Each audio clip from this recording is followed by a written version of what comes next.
네, 코드 컨퍼런스 2022 거대한 응전이 시작되다 오후 세션 시작하도록 하겠습니다. 오후에 또 오신 분들이 계실 것 같아서 간단하게 제 잠깐만 소개를 다시 드리면, 이번 코드 컨퍼런스의 큐레이터를 맡고 있는 사다법인 코드의 최형욱입니다.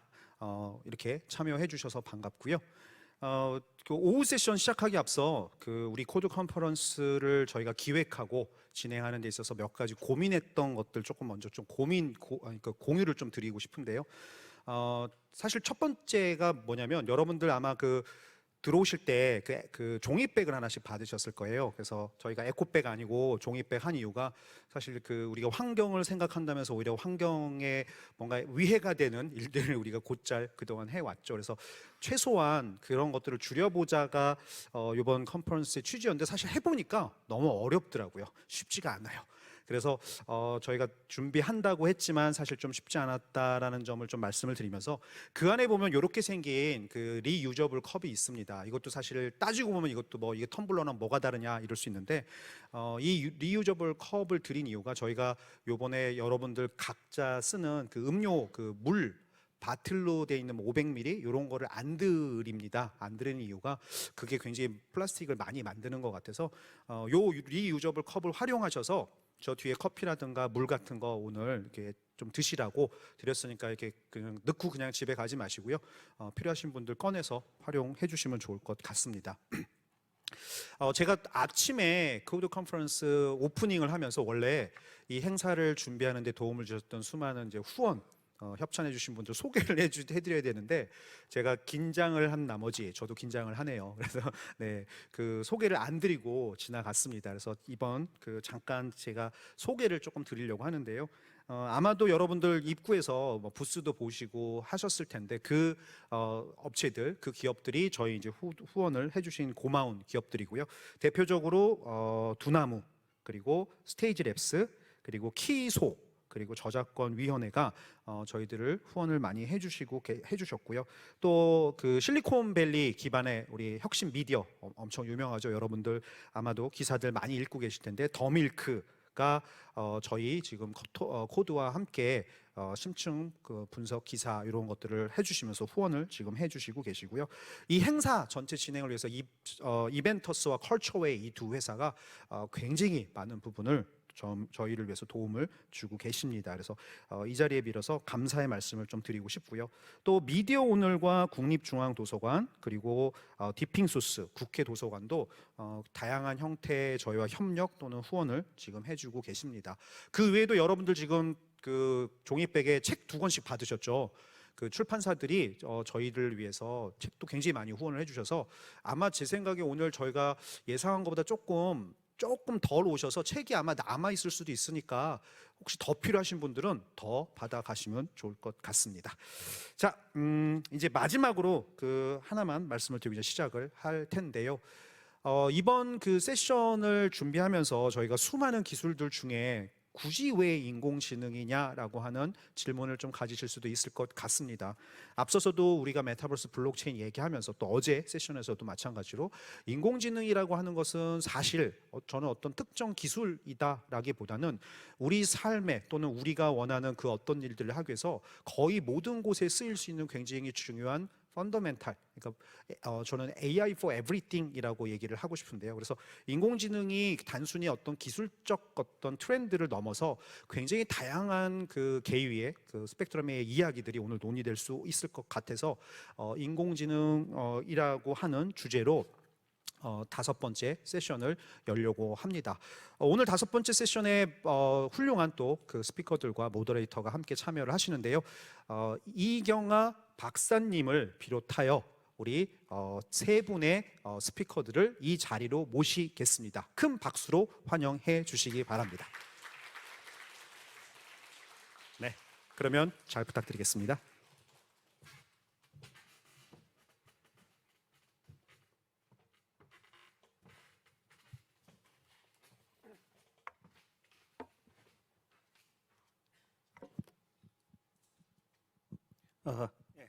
안녕하세요. 여기 세션 5 인공지능 한계를 뛰어넘다 모더레이터를 맡은 한국과학기술정보연구원에서 온 이경아입니다.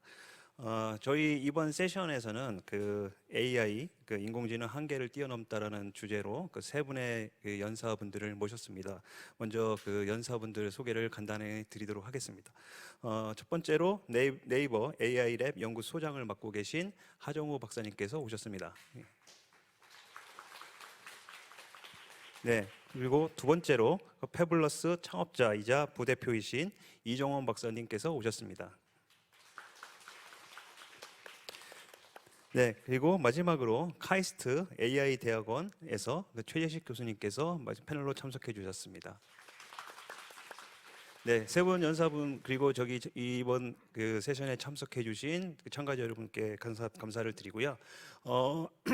실제 그 발표를 저희가 연사분들이 20분씩 발표를 진행을 하고 그 다음에 발표가 모두 끝난 후에 패널 토의를 진행하는 방식으로 진행을 하도록 하겠습니다.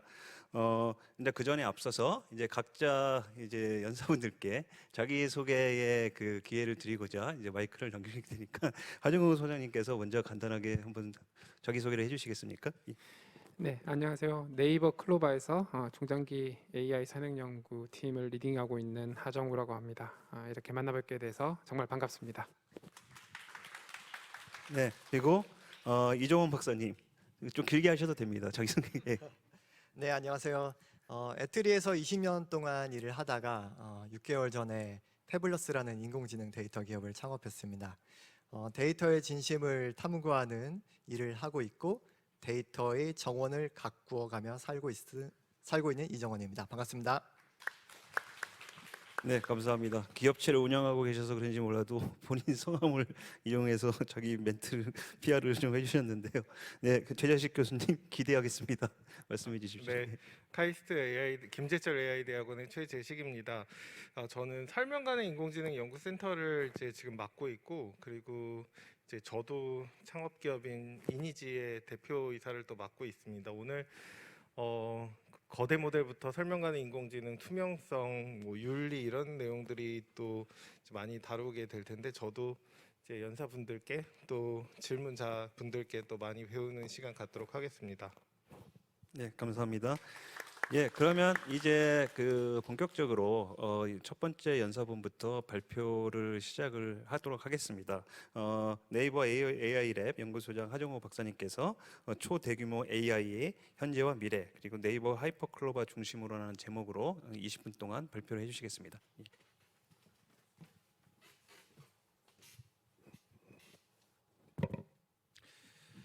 네, 소개받은 하정우입니다. 프레젠테이션 자료 부탁드립니다. 네, 오늘 제가 준비한 내용은 초거대 AI라고 얘기를 하죠.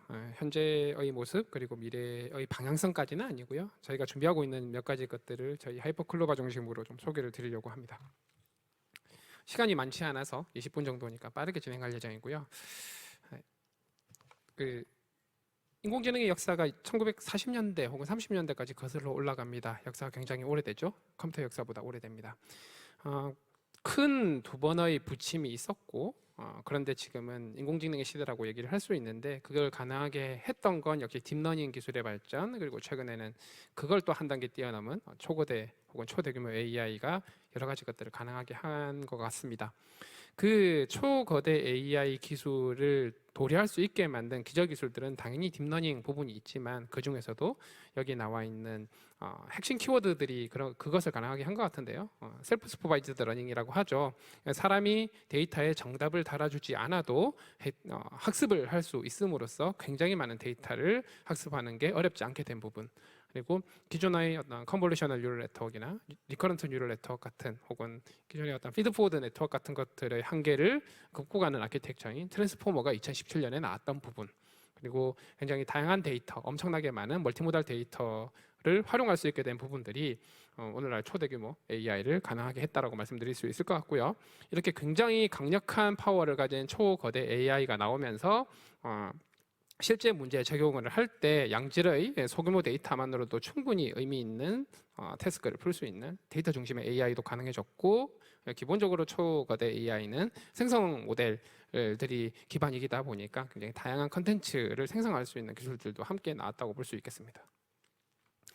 하나씩 키워드 중심으로 좀 설명을 드릴 텐데요. 첫 번째, 자가지도 학습이 말씀드린 바와 같이 데이터를 굉장히 많이 쓸 수 있다라는 부분에서 강력한 점을 갖는다고 말씀을 드렸는데, 실제로 정답을 달아가지고 학습을 시킨 모델보다 데이터의 양과 모델의 양, 그리고 GPU와 같은 하드웨어 인프라의 양을 충분히 늘릴 수 있다고 하면 정답을 달아놓고 학습을 시키는 것보다 훨씬 더 정확도 같은 성능이 좋아질 뿐만 아니라 어떤 공정성 혹은 편향성 부분들도 훨씬 더 잘 해소할 수 있는, 훨씬 더 릴라이어블하다고 표현을 하는데요. 좀 더 신뢰 가능한 어떤 그 AI를 만들 수 있다라는 게 실제 실험적으로 증명이 되어 있고요. 지금 보여드린 결과 같은 경우도 그 페이스북, 이제 메타죠. 메타에서 나온 연구 결과에 따르면 동일한 학습 기법을 사용을 했음에도 불구하고 셀프 슈퍼바이즈드 러닝이라고 합니다. 스와브라고 하는 인스타그램으로부터 그냥 이미지 10억 장 정도를 가져와서 학습을 했을 때 훨씬 더 안정적이고 공정한 AI가 만들어지더라 하는 어떤 결과를 보여주고 있습니다. 두 번째는 역시 트랜스포머의 출현이 굉장히 중요한 것 같고요. 과거에는 이미지는 CNN, 텍스트는 RNN 이런 거였다면 최근에 나오는 AI의 어떤 연구들은 거의 다 트랜스포머를 쓰고 있는 것 같아요. 그래서 제목에서 Attention is all you need라고 되어 있듯이 Attention이란 것, 어떤 그 산술적인 메커니즘 혹은 학습 메커니즘을 활용을 하면은 훨씬 더 잘 똑똑한 AI를 만들 수 있다라는 개념이 되는 거고요. 데이터도 텍스트, 사실 트랜스포머는 번역 모델부터 출발했으니까 텍스트부터 시작해서 이미지도 되고 음성인식도 되고 시계열 데이터도 되고 그래프도 되고 비디오도 되고 대부분의 태블릿 데이터를 제외한 거의 대부분에서 최고 성능을 보이고 있습니다. 성능뿐만 아니라 이 녀석의 모델 구조 특성상 병렬 학습이 굉장히 용이하다 보니까 모델의 크기를 굉장히 키우는데 유리한 부분이 있고, 그런 특성 때문에 오늘날의 초거대 정말 큰 모델을 만드는 걸 가능하게 했다라고 보시면 될 것 같고요. 반대로 좀 데이터를 좀 많이 필요로 한다, 모델의 커짐에 따라서 데이터를 많이 필요로 한다라는 게 문제였는데, 앞서 말씀드린 대로 셀프 슈퍼바이즈드 러닝이 가능했기 때문에 서로 시너지가 나고 있다라고 생각하고 있습니다. 그래서 사실 2018년 10월 벌트가 나왔을 때부터 어느 정도 이제 거대 모델의 시대가 왔다라고 얘기를 하는데요. 그리고 벌트가 2018년 10월에 공개된 이후 이제 2020년 5월 정도에 GPT-3라고 하는 모델이 나오면서 이제 초거대 AI 시대가 열렸다고 얘기를 해요. Y축에서 보시다시피 로그 스케일로 커지기 시작합니다. 시간은 그냥 이렇게 리니어하게 증가하는데 매년 로그 스케일로 모델이 커지고 있고, 이렇게 모델이 커짐에 따라서 기존의 AI에서 제공하지 못했던 놀라운 기능들을 제공을 하고 있고요. 보시면은 이제 GPT-3가 1750억 개 정도의 매개 변수 혹은 파라미터라고 하면 일종의 정보를 저장하는 기능 정도로 이해를 해주시면 될 것 같습니다. 실제 정의는 그거보다 좀 더 엄밀하긴 한데요. 하여튼 매개 변수가 보통 커지면 매개 변수의 크기에 따라서 성능이 혹은 똑똑함이 더 강해진다라고 이해를 하시면 되는데, 2020년 5월 GPT-3가 1750억 개 나온 이후로 전 세계에서 굉장히 이런 큰 초거대 언어 모델 혹은 초거대 AI가 나오기 시작했고, 국내에서는 저희 하이퍼클로바가 작년 5월 달에 2천억 개 정도 되는 모델을 공개를 했죠. 그리고 전 세계적으로 봐도 여러 가지 구글이나 혹은 중국의 여러 가지 회사들이 많이 기술들을 공개를 하고 있습니다. 원래 초거대에 관심이 없던 딥마인드조차도 골퍼라고 하는 모델을 작년에 또 공개를 했어요. 크기가 한 2,800억 개 정도 되는 매개 변수를 갖는 모델이었는데요. 그래서 이 초거대에서 실제로 기존에 풀지 못했던 문제들을 풀 수 있는 가능성을 많이 발견을 한 것 같고요. 현존 가장 큰 단일 모델 크기로서 가장 큰 건 구글이 공개한 지지난달 한 2달 전쯤에 공개한 PALM이라고 하는 모델이고요. 이게 한 5,400억 개 정도의 크기인 것 같습니다. 뒤에 자세히 설명드릴 거고요. 근데 이런 단일 모델이 아니라 여러 모델을 한꺼번에 동시에 활용하는 앙상블 형태는 구글도 그렇고 중국에서 훨씬 더 큰 모델을 만들고 있긴 합니다. 근데 저기 보시면 제가 노란색을 칠해놨는데 친칠라라고 돼 있는 녀석이 있죠. 딥마인드에서 나온. 그다음에 UL2라고 구글에서 나온 모델이 있는데 크기가 좀 작습니다. 친칠라는 700억 개 정도, 그리고 UL2는 200억 개 정도 되는데요. 갑자기 크기가 작아졌는데 무슨 의미냐라고 하면은 현재 굉장히 큰 초거대 언어 AI가 있지만 굉장히 큰 거를 이 정도까지 클 필요 없이 학습을 시킬 때 좀 더 잘 학습을 시키거나 데이터를 좀 더 잘 활용해서 학습을 시키면 훨씬 더 최적화된 상태로 좀 더 작은 모델에서도 큰 모델 이상의 성능을 발휘할 수 있다라는 개념이 되고요.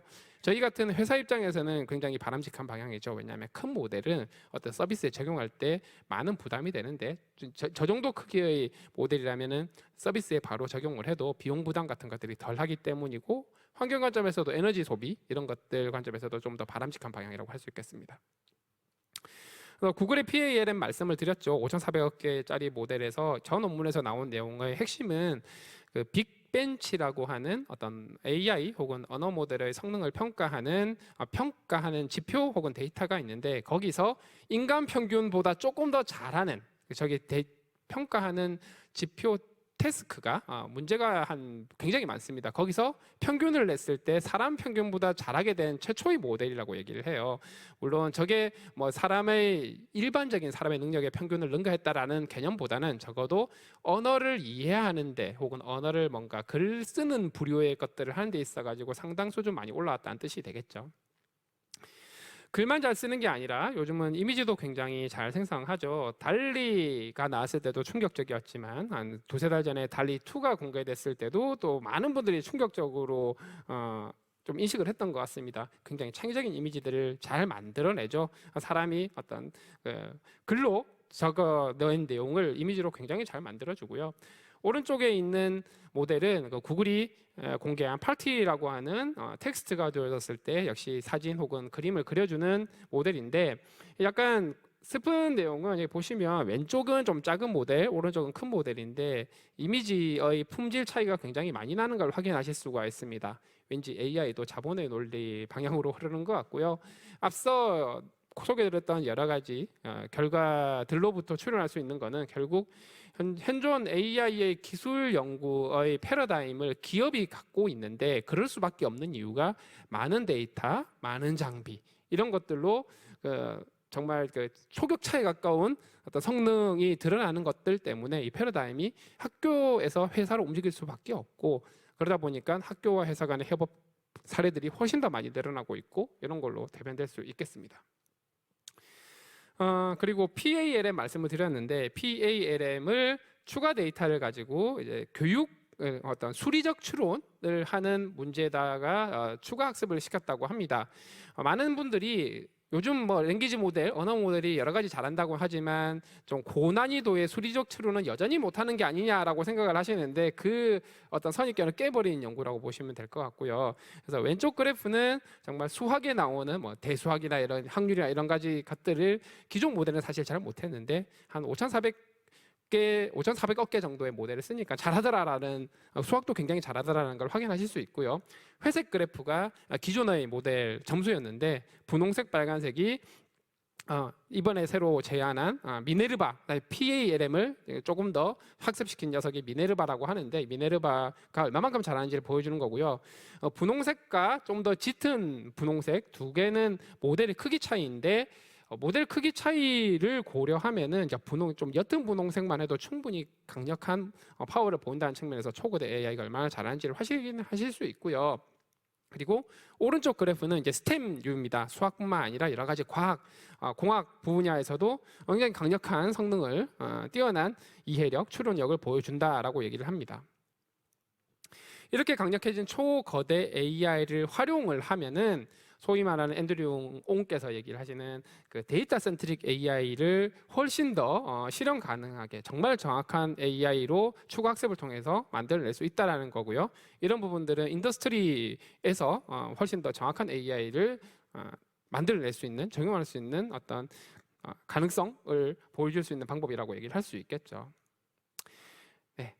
저희 얘기를 조금 드리겠습니다. 저희 네이버 클로바 아시는 분들도 계실 거고 좀 생소하신 분들도 계실 것 같은데 클로바는 네이버의 AI 기술 연구 그리고 어떤 서비스 프로덕트의 핵심을 그런 역할의 핵심 조직이라고 보시면 될 것 같고요.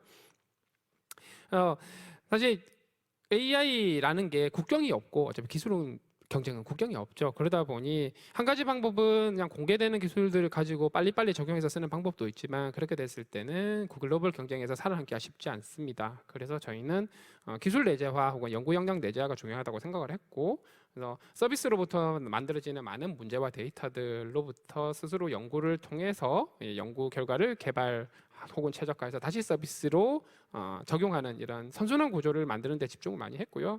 그 결과 이 연구로부터 어떤 좋은 서비스 엔진도 나오지만 어떤 학술 연구도 굉장히 많이 투자 진행을 했었고 선행 연구도 그 연장선에 있겠죠. 그래서 저희 같은 경우는 굉장히 많은 어떤 학술 결과들을 아마 국내에서는 가장 많이 하는, 그래서 아시아급에서도 거의 가장 많은 연구 결과를 만들어내고 있는 것 같고요. 이렇게 저희가 여러 가지 연구개발 투자를 많이 해왔는데 저희도 고민이 있었습니다.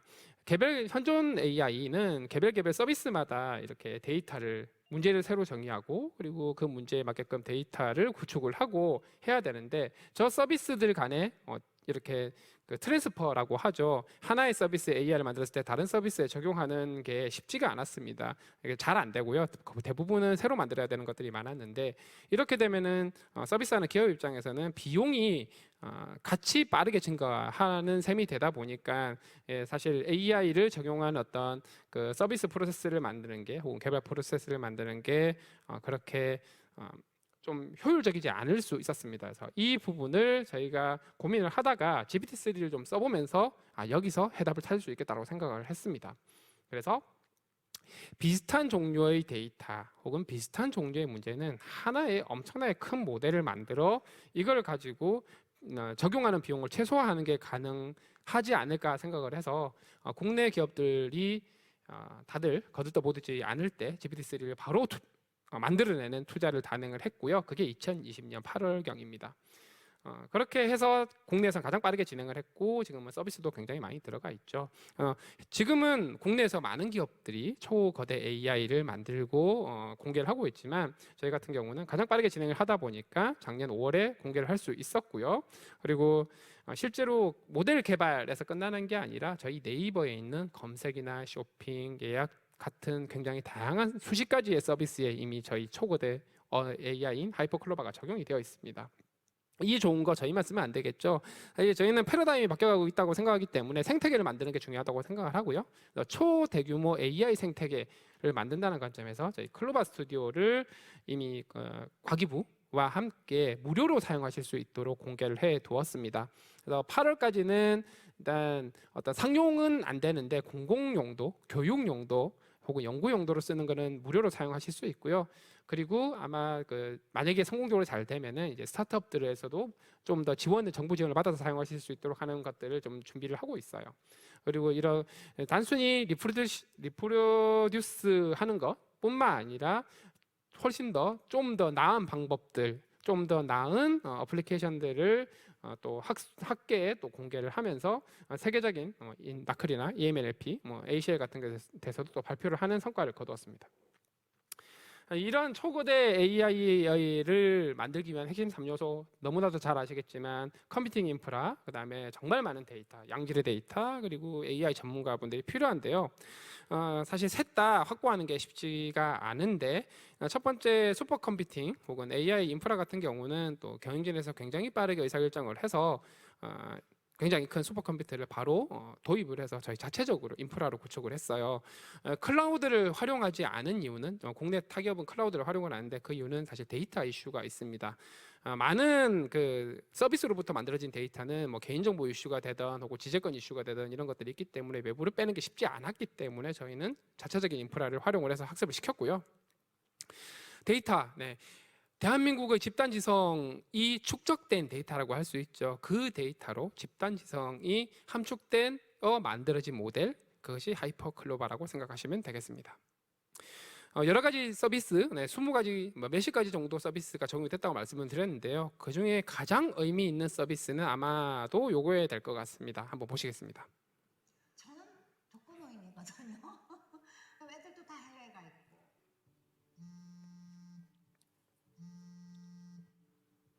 안녕하세요, 손수님. 안부 확인차 네이버에서 전화드렸습니다. 어떤 일을 하시는지 여쭤봐도 될까요? 나는 연극을 하고 있어요. 연극 배우예요. 일하신 지는 얼마나 되셨어요?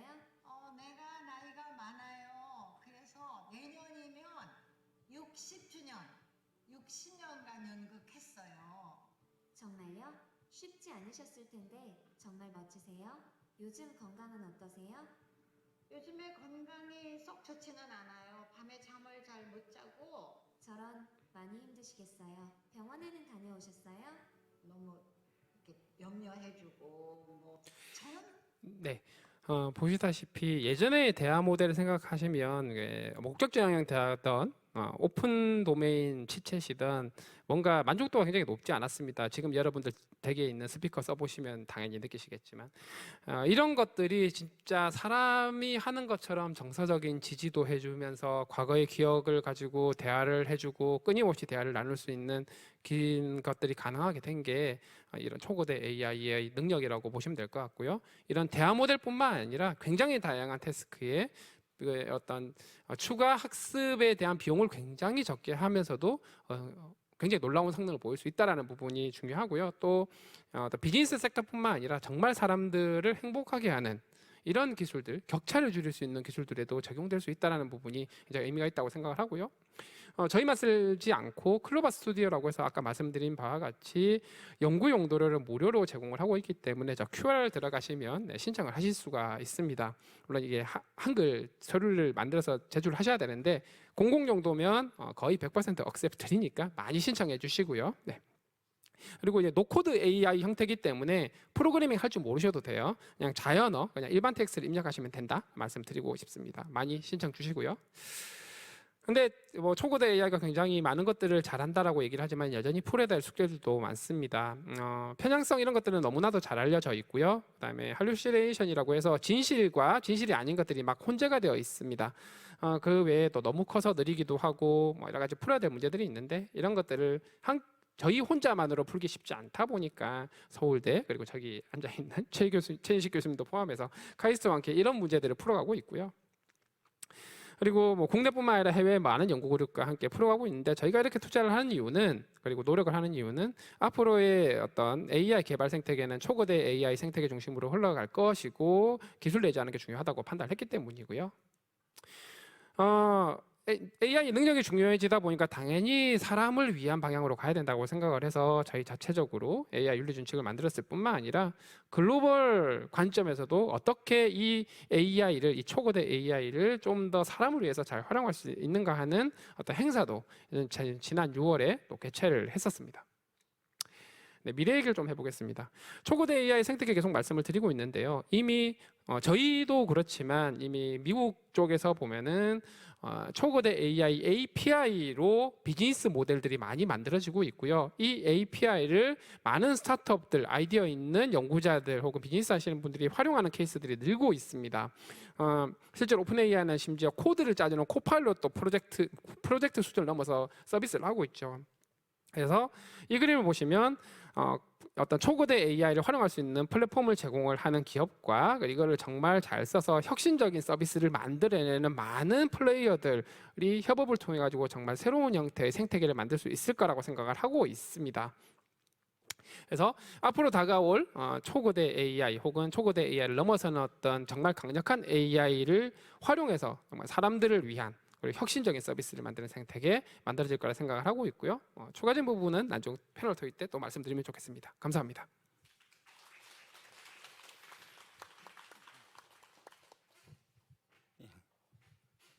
네, 여기 네이버 AI 랩의 그 하정우 소장님께서 초고대 AI 모델 또는 저기 어떠한 그 멀티 모달리티를 지원하는 유니버설한 그 AI 모델의 출현과 그런 연구 방향에 대해서 그리고 네이버의 연구 트렌드에 대해서 이제 간단하게 말씀을 해주셨습니다.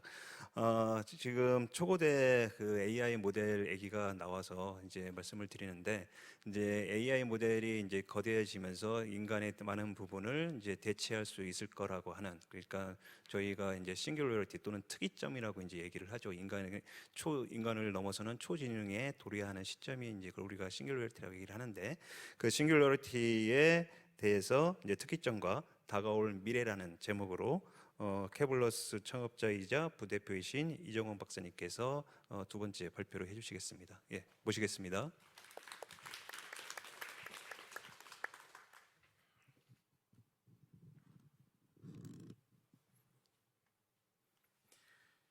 네, 모더레이터께서 저한테 거창한 주제를 주셔가지고 짧은 시간이지만 짧게 리뷰를 해보겠습니다. 저는 23분 목표로 해보겠습니다. 2016년 3월 저는 KBS 스튜디오에 앉아 있었습니다. 그 시각에 종로의 한 호텔에서 세기의 대결이 펼쳐지고 있었고요. 저는 이세돌 구단의 돌을 따라 놓고 제 앞에 앉아 계셨던 서봉수 구단은 알파고의 돌을 따라 놓으면서 알파고의 바둑을 해설했습니다. 하사비스가 대결 전에 굉장히 자신만만했습니다. 바둑의 역사 그리고 인공지능 역사에서 전환점이 될 수 있는 순간을 만들려고 했고 실제로 그렇게 됐습니다. 모두가 많은 사람들이 이세돌 구단이 이길 것이라 생각했고 저 역시 마찬가지였습니다. 바둑이 끝나기 전에 승부의 추가 기울었음을 깨닫고 저는 할 말을 잃고 말았는데요. 정말 큰일 났다고 생각을 했습니다. 저만 그랬던 것이 아니고 생중계를 하던 아나운서도 똑같이 할 말을 잃고 거의 방송사고를 내고 말았습니다. 충격을 딛고 기념사진을 촬영을 하고 정신없는 상태로 카메라에 대고 인터뷰를 했는데 그게 KBS 9시 뉴스에 나갔어요. 엄청난 일이 벌어진 거죠. 당시 초등학생이던 저희 꼬맹이 첫째가 아빠가 뉴스에 나오는 거 보면서 해벌쭉하고 쳐다보고 있는데요. 이 아이가 1년 동안 쑥쑥 자라는 동안 알파고는 더 한층 더 강해졌습니다. 당시 세계 랭킹 1위던 커제 구단이 알파고한테 도전장을 내밀었고 그 당시 알파고의 바둑을 이해하는 사람이 지구상에 아무도 없었기 때문에 이세돌 구단이 직접 해설을 합니다. 근데 이 바둑은 만만치가 않았는데요. 어느 정도였냐면 커제 구단이 세계 랭킹 1위가 끝나지도 않는 바둑판을 앞에 두고 눈물을 뚝뚝 흘립니다. 20년 전에 비슷한 일이 있었어요. 체스 경기에서 세계 챔피언이 인공지능한테 패배하고 말았습니다. 저기 가운데 있는 남성분을 빼고는 다들 걱정스러운 눈빛으로 관전을 하고 있습니다. 그 당시 뉴스위크는 인간 지성의 최후의 보루라는 타이틀로 기사를 썼는데요. 제 생각에는 이것을 20년 뒤에 알파고 때로 밀어놓아야 했을 것 같습니다. 인공지능 단계를 세 가지로 나눠보면 네로우 AI, 제너럴 AI, 슈퍼 AI 이렇게 나눌 수가 있고요.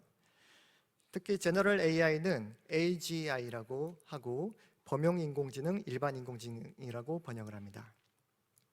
한때 우리가 약 인공지능, 강 인공지능으로 불렀던 것들은 이렇게 매핑이 되고요.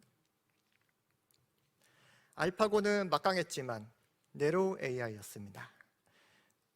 그렇지만 알파고가 2대0으로 이기고 있는 상황에서 이미 여론은 기계가 인류를 지배하게 될 것에 대해서 걱정하기 시작했습니다. 이것은 특이점이라는 아주 먼 미래라고 생각되는 것을 미리 걱정하게 된 계기가 되었는데요. 그럼 특이점이 과연 무엇일지 역사를 한번 훑어보겠습니다. 1950 숫자가 잘 안 보이네요. 폰 노이만이 이런 말을 했어요. 기술 발전 속도가 점점 빨라져서 언젠가 기술이 인류의 삶을 송두리째 바꾸는 특이점이 올 것이다.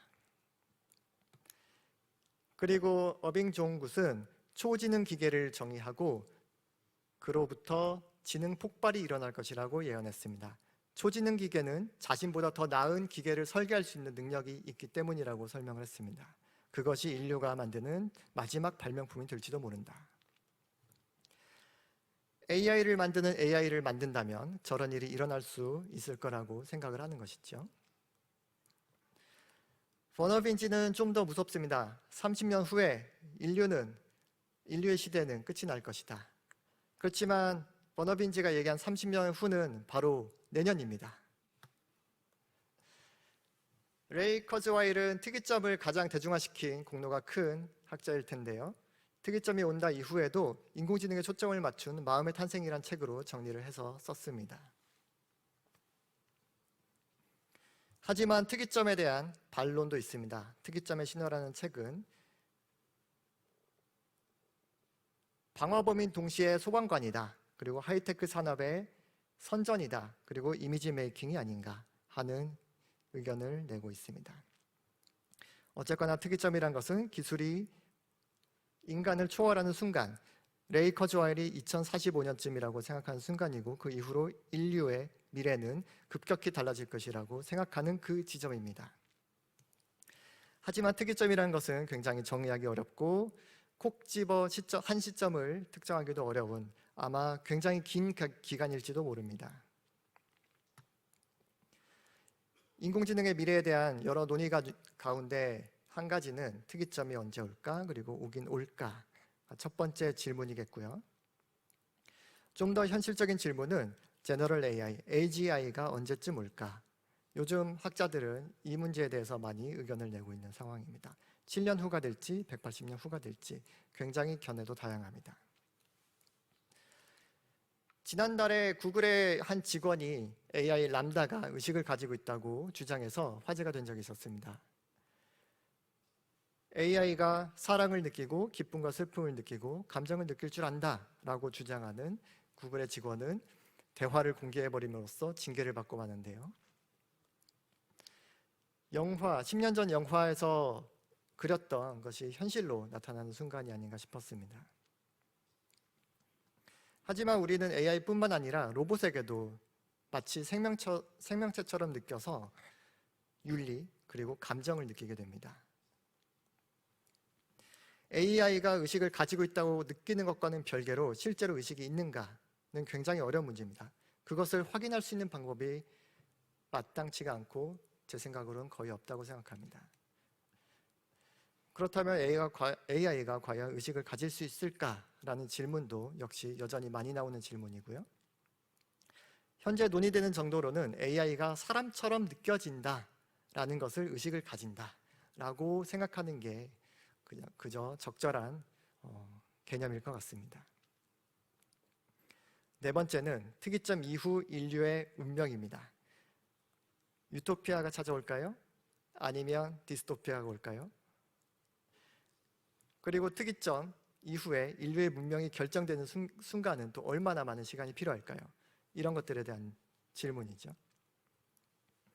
이 네 가지 이슈가 혼재된 상황에서 일반 인공지능 그리고 특이점에 대한 질문들은 굉장히 여러 가지 대답들을 가지게 되고 그것들을 하나하나 나누어서 각각 개별적으로 의견을 가질 수도 있는 문제입니다. 그럼 지난 10년간 AI 역사적인 순간들을 살펴보면서 그 시점에서 전문가들의 견해가 어땠는지 짧게 리뷰를 해보겠습니다. 2010년 하사비스는 딥마인드라는 회사를 창업하고 범용 인공지능에 대한 목표와 꿈을 숨기지 않았습니다. 2010년은 딥러닝이라는 기술이 탄생하기 바로 직전 여명기에 해당하는데요. 그때 이미 하사비스가 딥마인드라는 회사를 창업했고 6년 뒤 하사비스는 알파고를 데리고 서울로 왔고 그리고 두 번째 바둑이 끝난 쉬는 날에 카이스트로 강연을 하러 왔습니다. 저도 그 당시 현장에 있었는데요. 하사비스는 그 강연에서 이렇게 얘기합니다. 인간을 대체할 수 있는 수준의 인공지능은 아직도 멀었다. 공상과학 소설 쓰지 말아라. 이렇게 얘기를 합니다. 그러나 그달에 인공지능 챗봇을 탑재한 로봇 소피아가 발표됩니다. 저분은 소피아를 만드신 분, 회사 CEO인데요. 소피아와 인터뷰를 하던 도중에 질문을 합니다. 소피아, 너는 인류를 멸망시킨 생각이 있니? Please say no 라는 말까지 붙여서 질문을 했건만 소피아는 이렇게 대답을 하고 맙니다. 오케이. 사람들의 걱정은 점점 더 커져갔죠. 인간은 필요 없다라는 책을 쓴 제리 카플라는 이렇게 얘기했습니다. AI가 인간을 지배하진 못한다. 할리우드에서 만든 미신이다. 폭동을 일으키거나 무기를 차지할 리도 없지 않냐. 그 다음에 인공지능 유명 인사들이 한 자리에 모여서 슈퍼인텔리전스, 과학이냐, 허구냐 이런 주제로 얘기를 나눴는데요. 일론 머스크, 하사비스, 샘 알트만, 레이 커즈와일 저렇게 앉아있고 더 많은 사람들이 있었습니다.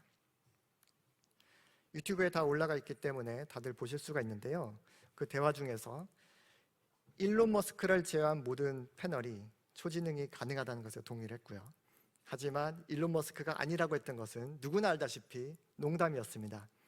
결국 전원 모두 초지능의 가능성에 대해서 동의를 했고 그것을 원하는지에 대한 질문에 대해서는 하사비스가 그렇다고 대답한 반면에 나머지 패널들은 즉답을 피했습니다.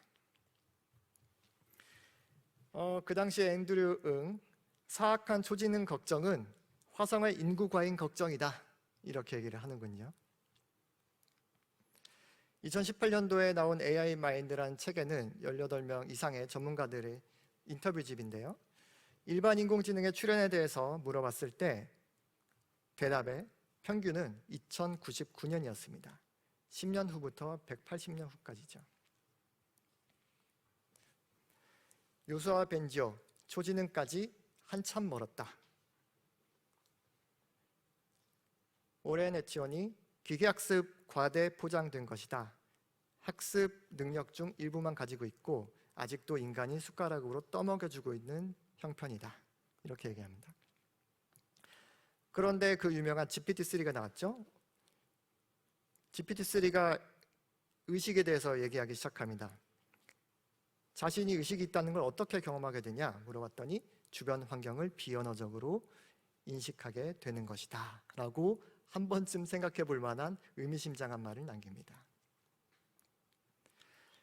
2019년에 학습을 마친 GPT-3는 코로나를 경험하지 못했습니다. 그렇지만 코로나 상황을 설명해주고 이후의 상황을 얘기해보라 했을 때 꽤 근사한 대답을 내놓아서 사람들을 깜짝 놀랐습니다. 그러나 얀누쿠는 아주 단호합니다. AI에 대해서, 언어 모델에 대해서 아주 비현실 기대를 갖지 말아라. 세계가 어떻게 돌아가는지 아무것도 모른다.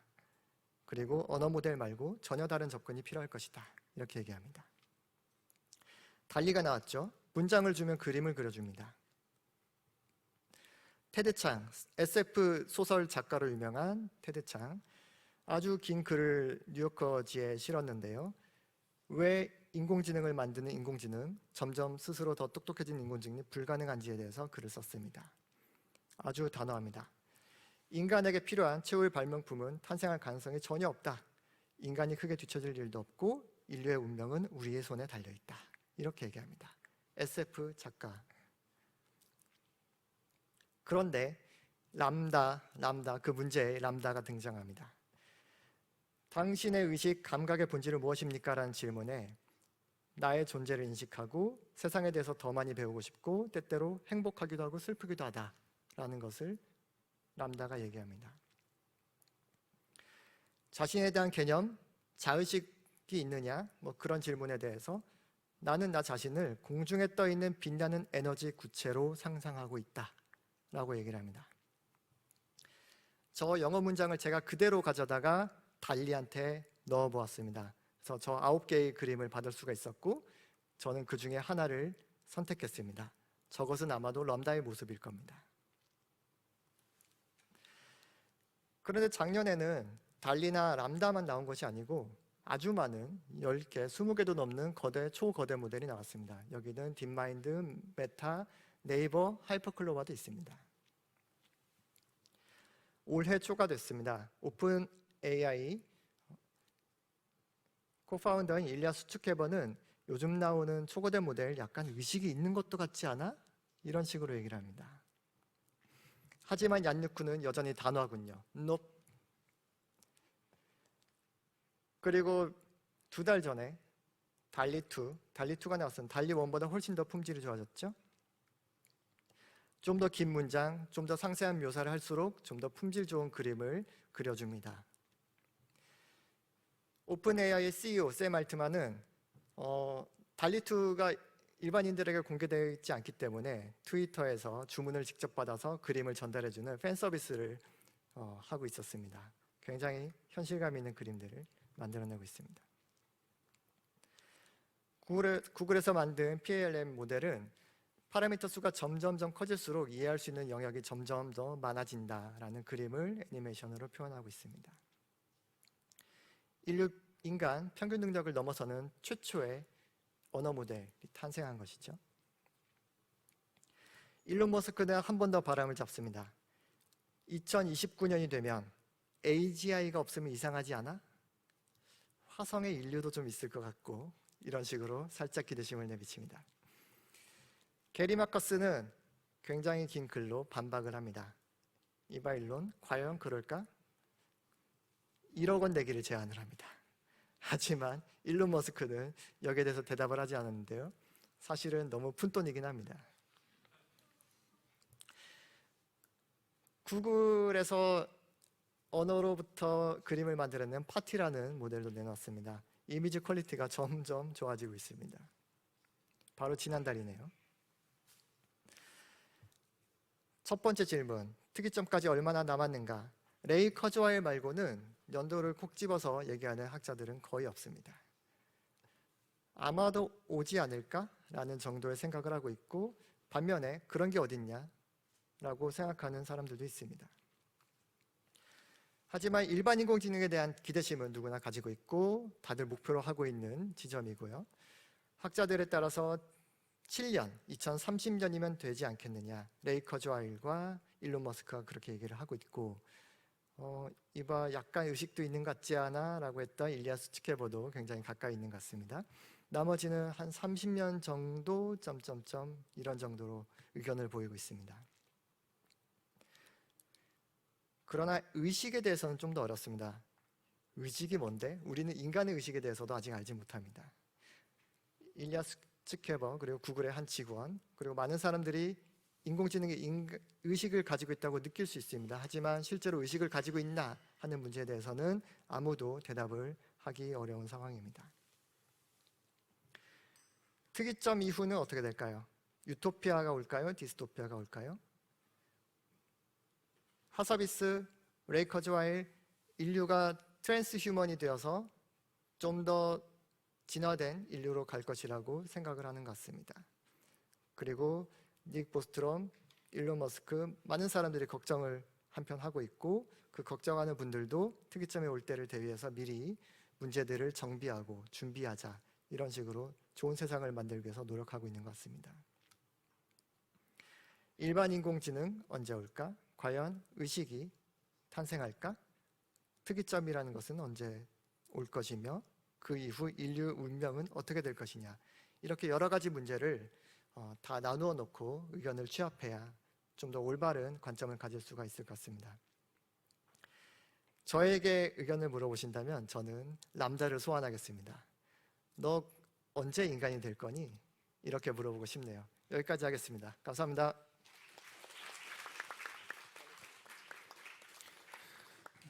네, 여기 특이점과 다가올 미래라는 제목으로 이정원 박사님께서 설명을 해주셨습니다. 사실은 23분 쓰실 거라고 말씀하시고서 나가셨는데 오히려 시간이 남는 상태가 이렇게 왔는데요.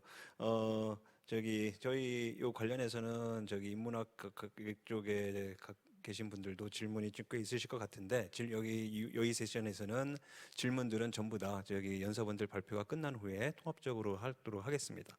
마지막으로 모실 연사분은 카이스트 AI 대학원에서 최재식 교수님이신데요. 최재식 교수님께서는 AI 미래 설명 가능한 AI라는 제목으로 말씀을 해주시겠습니다. 이 발표는 어떤 거냐면 간단하게 이제 말씀을 드리자면은. 아까 전에 이종원 박사님이나 그다음에 하정우 박사님께서도 말씀을 하셨지만 지금 현재 AI 트렌드는 이제 AI 모델 자체가 굉장히 초대규모로 가는 것입니다. 근데 AI에서 이제 내놓은 결과를 이제 그 사람이 이거를 신뢰할 수 있느냐에 대한 것은 별도의 문제거든요. 그러니까 결과로서는 이제 이것이 이제 실제로 도입을 해야 되는 게 맞다라고 여겨지지만 실제로 이게 돌아가는 기저 원리에 대해서는 정확하게 사람들이 파악을 할 수 있지를 못하기 때문에 이것을 이 기계가 내놓은 결과를 우리가 이제 이해를 할 수 있느냐라는 그런 질문이 이제 지속적으로 오고 있습니다. 근데 이 내용에 대해서 여태까지 관련해서 많은 연구를 하신 최재식 교수님께서 이제 좀 편안하게 말씀을 해주시겠습니다. 최재식 교수님 모시겠습니다.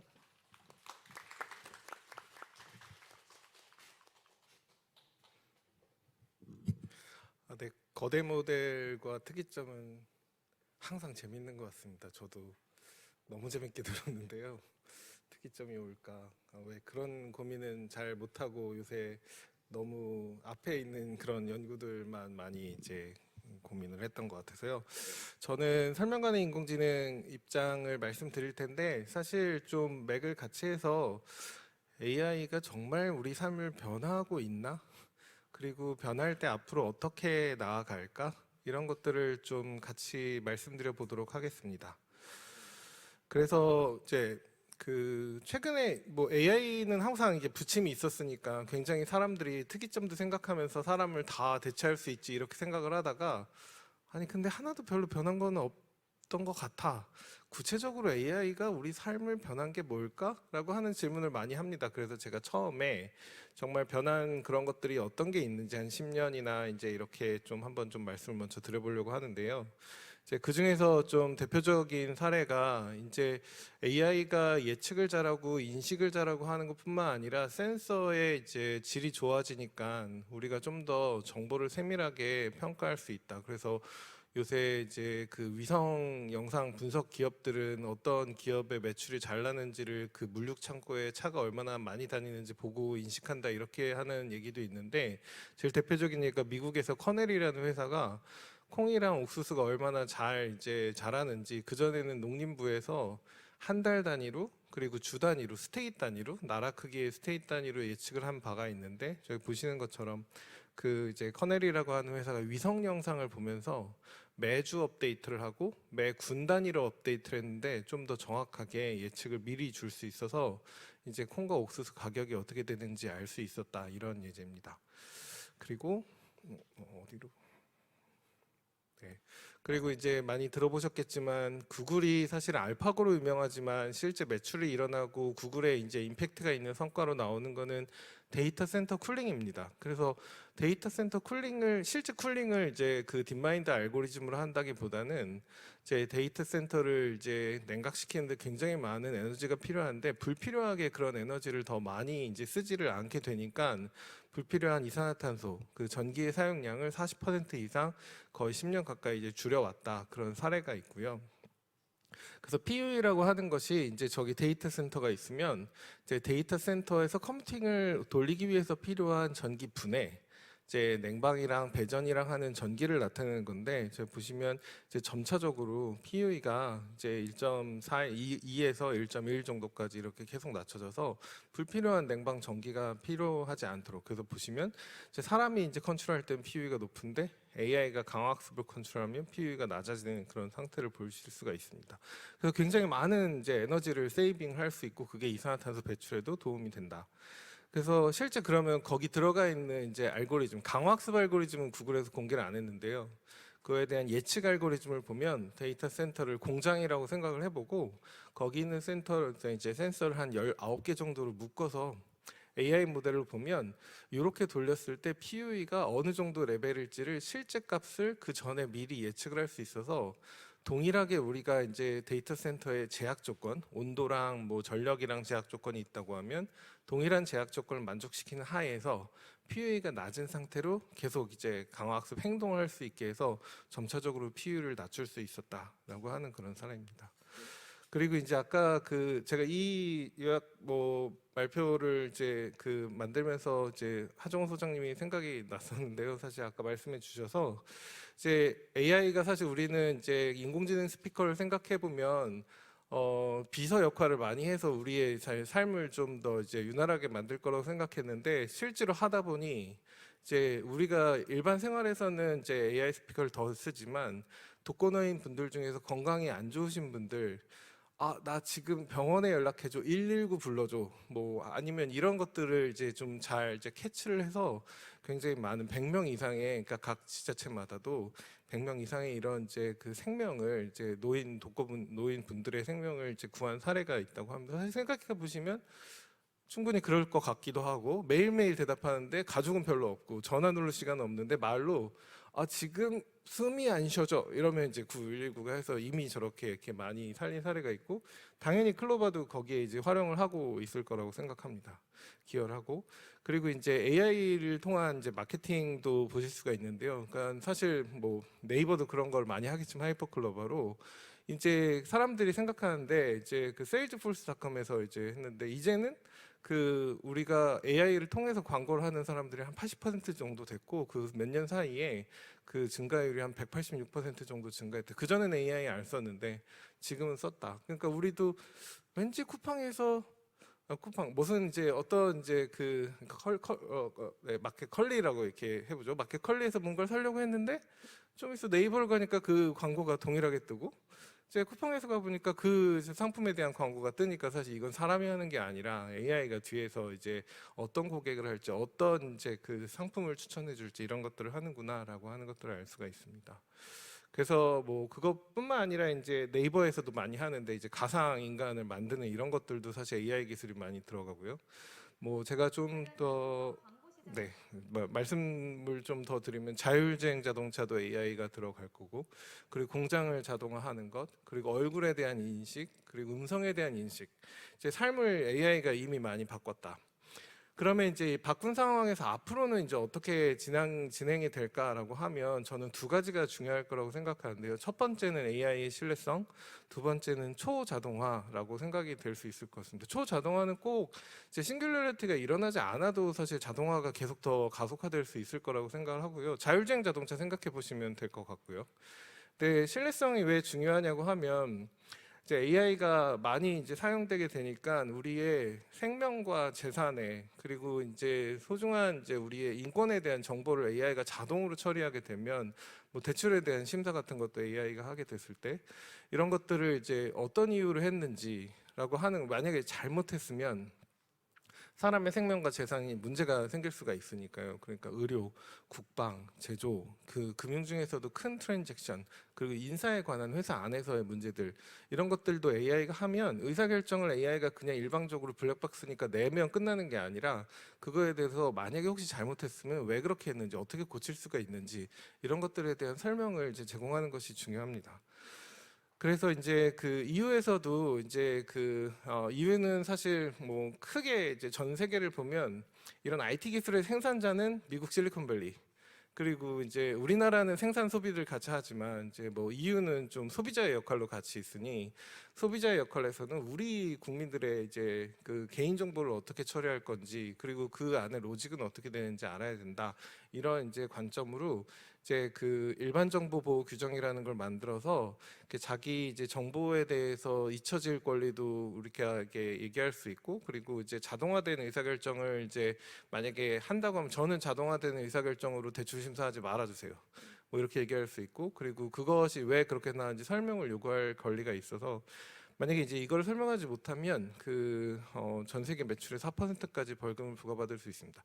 제 생각에는 이제 이게 AI도, 그러니까 모든 AI가 정말 우리의 되게 중요한 역할까지 다가오진 않았는데, 제 생각에 지금 그러니까 바로 이런 설명성이 필요한 게 자율주행 자동차와 신용평가 모델, 이거는 사실 좀 필요할 것 같고, 좀 더 나가서 필요한 거는 아까 우리도 이제 잠깐 말씀드렸지만 광고 추천에 대한 설명의 이유, 다이나믹 프라이싱을 왜 내 친구는 50만 원 깎아주는데 나는 40만 원만 깎아주는데 이제 이유, 이런 설명을 충분히 이제 어떤 회사들에게 이제 그 각각 고객들이 요청을 할 이제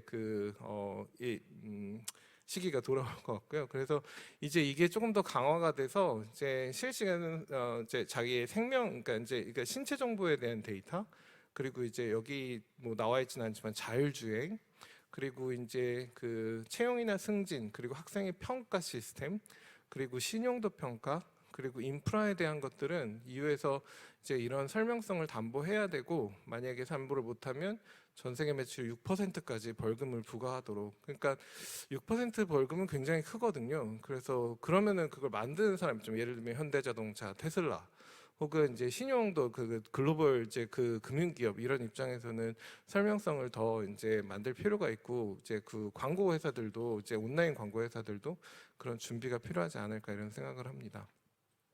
그래서 이제 당연히 스탠포드에서도 여기 이제 이런 휴먼 이제 AI 인스티튜트 이런 것들을 만들어서 그 휴먼 센터드 AI를 만들어서 이런 연구를 진행하고 있고, 그리고 딜로이트에서도 AI 관련돼서 트러스트 월시가 앞으로 굉장히 되게 중요한 이슈다. 그게 이제 지속 가능성에서도 이제 AI 데이터를 다루는 기업 입장에서도 이제 내가 데이터를 이제 뭐 임의로 다루는 거 말고도 알고리즘이 어떤 이제 의사결정을 통해서 나는지 이걸 설명하는 게 중요하다라고 이게 얘기를 하고 있습니다.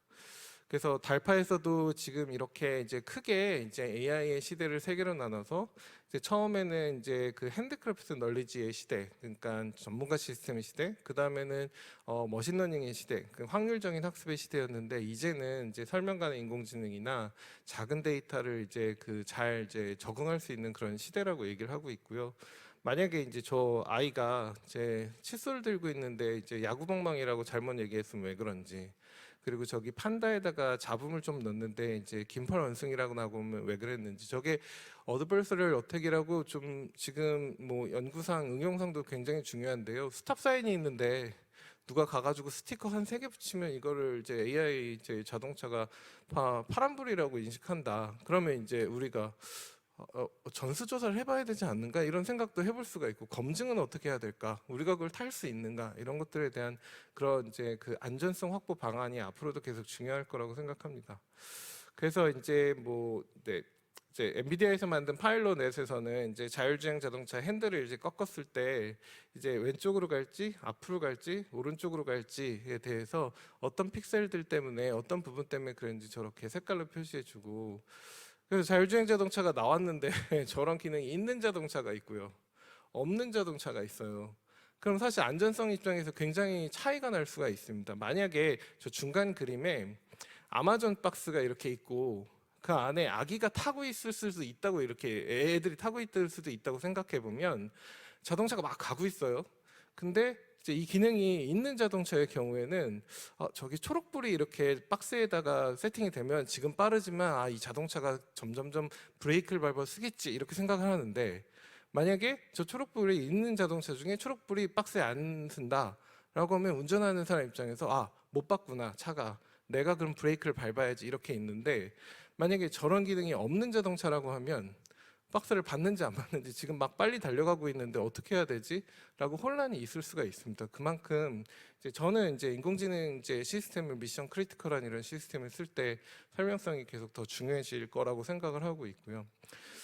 그래서 이제 저희가 카이스트에서도 지금 이제 그 딥러닝 생성 모델을 만들다 보니까 이제 문제가 있는 노드들이 너무 많더라고요. 그래서 뭐 이제 수천만 개, 수억 개의 파라미터들을 우리가 어떻게 다 볼 수 있나요? 뭐 이런 질문들을 하고 있는데, 사실 그걸 다 볼 수는 없지만 그래도 분명히 보이게 이제 오류를 만들어내는 그런 이제 그 노드들, 이제 유닛들은 저희가 자동으로 찾아가지고 고치면, 뭐 외국 블로거가 이렇게 말씀해 주셨는데, 겐으로 생성된 얼굴을 성형수술하는 기술을 한국에서 만들었다, 이렇게 이제 소개를 받은 적이 있고, 저희가 카이스트에 이제 작년 가을에 브레이크스루 기술 중에 하나로 소개가 됐는데요. 그렇게 이제 문제가 생긴 생성 모델의 이미지 중에 어떤 부분이 문제를 만드는지 찾아서 자동으로 고쳐서 문제가 없는 이미지로 되는 그런 기술이라든가, 각각의 유닛이 어떤 역할을 하는지를 밝히는 그런 연구들이 이제 앞으로도 계속 중요할 것 같습니다.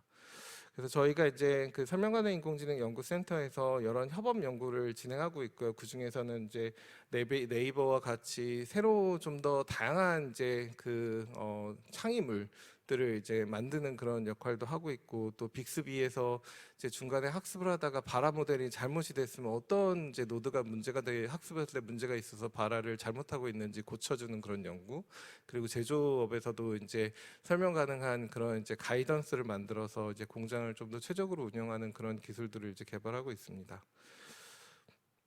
그래서 이제 말씀드린 것처럼 이제 그 고로의 경우에도 저희가 그 인공지능으로 자동으로 조업을 했는데, 그러니까 이 AI가 100% 조업하는 거는 너무 어렵고, 왜냐면은 5년에 10년에 한 번씩 나오는 그런 트러블이 있으니까 그건 사람이 여전히 해야 되거든요. 그러면 아까 그 박스에 있는 거와 마찬가지로 AI가 지금 제대로 알고 운전을 하는지, 아니면 어려워서 못 하는지, 어려워서 못하면 수동 조절을 해야 되니까 이런 설명 가능 인공지능으로 인터페이스를 제공하면서 이제 이때는 AI가 잘 이해하니까 믿을 수 있겠네, 이때는 잘 모르니까 사람이 해야 되겠네, 이런 것들을 저희가 이제 나눠서 이제 진행을 하고 있습니다.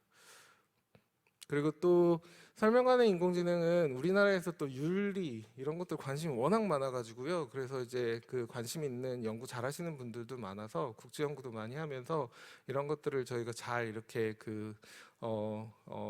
이제 잘 정리해서 국제 표준도 우리나라가 설명 가능 인공지능 기술에 대한 국제 표준은 또 우리나라가 주도를 지금 하고 있습니다. 그래서 또 하나 제가 좀 말씀드리고 싶은 거는 이제 설명 가능성, 그러니까 AI가 우리 삶을 바뀌긴 바뀐다. 근데 그 중에서도 생명과 재산에 영향을 미치는 거는 설명성이 중요하다. 근데 또 하나는 그것과 별도로 초지능화, 자동화는 계속 진행이 되고 있다. 이제 광고에 대해서도 완전 거의 초자동화가 지금 진행하고 있는 것처럼 사람들이 많이 지금 이제 하고 있는 것 중에 물류에서 초자동화, 라스트 원 마일이 전체 이제 비용의 53%를 이제 차지하는데 지금 사람은 많이 하는데 이것들을 이제 차로 자동으로 하려고 하는 그런 이제 노력도 많이 하고 있고요. 그리고 이제 아까 앤드루 응 교수님 말씀이 잠깐 나왔는데 이제 그 미세하게 이제 공정에서 문제가 있는지 오류들을 이제 사진으로 찍고 이런 오류를 이제 만약에 반도체 공정에서 뭔가 납땜이 조금 잘못됐다 이런 것들을 자동으로 찾는 그런 이제 AI 기술들도 지금 각광을 많이 받고 있습니다. 삼성을 포함해서 굉장히 많은 펀딩을 이렇게 받은 그런 사례고. 그래서 이제 그런 이제 초자동화를 통해서 이제 그냥 고도화하는 것뿐만 아니라 탄소 비용 같은 것들도 많이 이제 지울 수 있다고 얘기를 하는데요.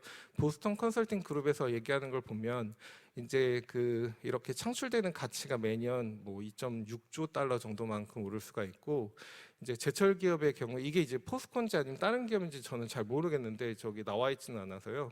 그러니까 탄소 3% 정도 배출을 줄일 수가 있어서 비용 절감이 4천만 달러 정도인데 이게 모든 제철 기업에 적용을 한다면 이제 매년 2억에서 4억 정도 달러의 이제 그런 톤 정도의 탄소가 감소될 거고 뭐 많은 이제 문제를 해결할 수 있겠다라고 이제 생각을 하고 있고 석유가스 기업에서도 공정 과정 중에서 탄소가 이제 유난히 많이 나오는 그런 이제 공정들이 있는데 그걸 잘 모니터링해서 나오지 않도록 이제 좀 잘 모니터링하면 이런 탄소 배출을 많이 줄일 수 있다라고 하는 이제 그런 얘기들을 하고 있습니다.